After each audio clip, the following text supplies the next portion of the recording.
I am Doomsvince, and this is day 81 of Spawn Year.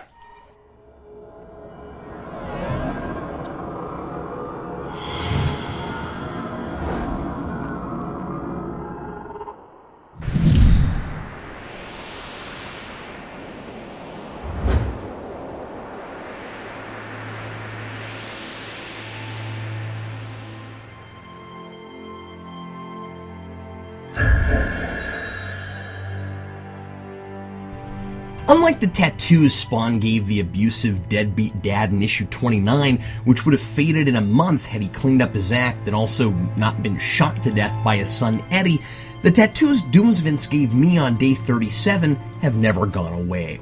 But today, they changed. They used to say I drink too much Mountain Dew. Now they say I need my Mountain Dew.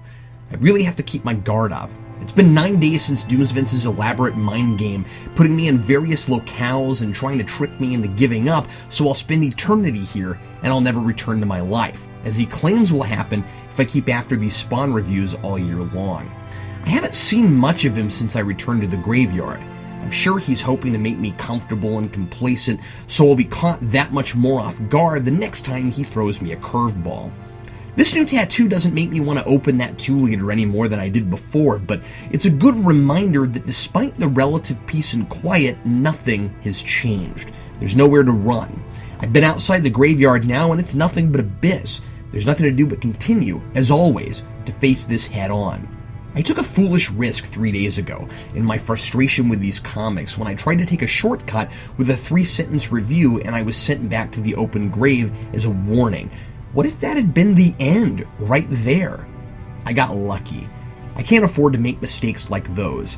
Today's comic sees Eddie and Andy, the boys who were terrorized by their father in 29, learning the same lesson as they try to run from their problems at home in Alabama and find a whole new set of problems when they go to New York and search for Spawn.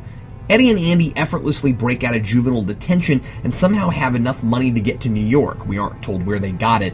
And they find Spawn's alley after Eddie supports them for a month, delivering packages for the originally named Snake, the leader of a street gang.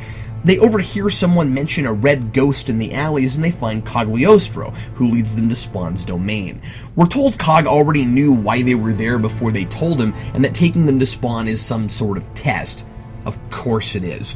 We know from issue 50 for sure now that Cog is a Spawn, still no clue what makes him a regular Nostradamus.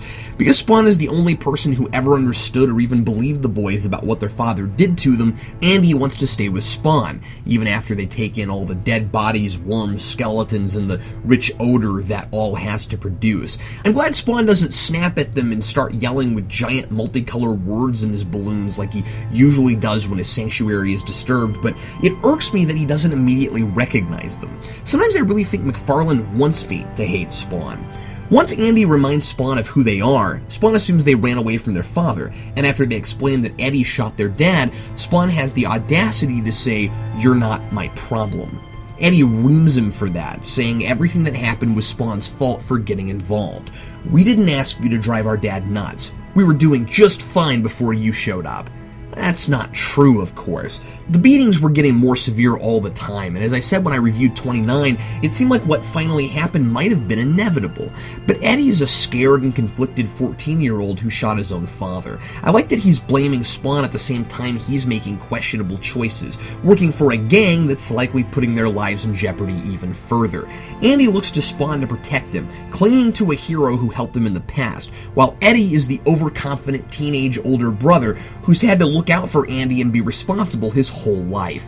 He doesn't think he needs anyone else, and he's understandably seduced by the wealth and false sense of security he gets working for Snake, who has a tattoo of 666 on his forehead. Spawn really isn't suited to take care of these boys, and Eddie's traded one devil for another. While Spawn never apologizes, he doesn't turn the boys away once he finds out what happened with their father, and he lets Andy stay with him while Eddie runs off, angry with Spawn, and I wondered if he was always angry with Spawn and didn't realize just how much until he saw him again.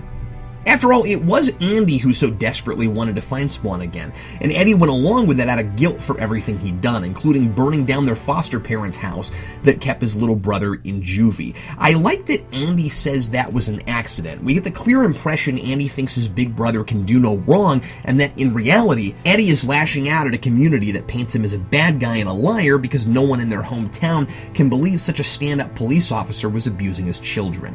I do think some of this comes off as a little forced, though. I appreciate the idea of a small southern town that doesn't want to accept that horrors like that go on inside some of its homes, but how did no one believe their story with that wrecked house, mangled toys, and other things it would have taken a grown man to destroy like that? And it had to seem more than a little suspicious that he had tattoos all over his body that said, "I beat my kids." Eddie foolishly tells Snake Andy's living with Spawn now, and Snake wants Spawn dead. Good luck with that.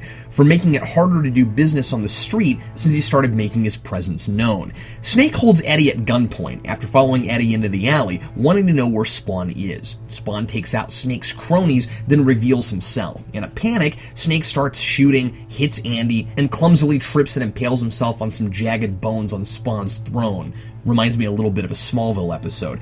Deciding they've had enough of all this violence and that maybe a guy who uses rancid corpses in his home decor isn't the best role model, the boys return home and turn themselves in at the juvenile detention center.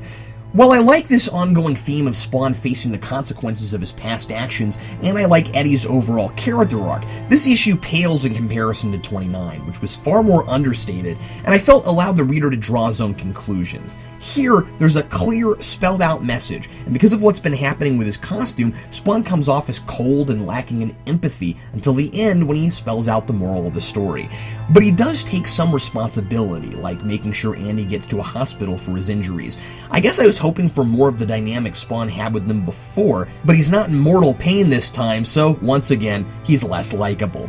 There's a lot of sloppy writing this issue, not just in how the boys so easily get to New York, but also careless mistakes with dialogue. When they first find Spawn, Andy calls Eddie Andy twice, so for a whole page, both boys are calling each other by the same name.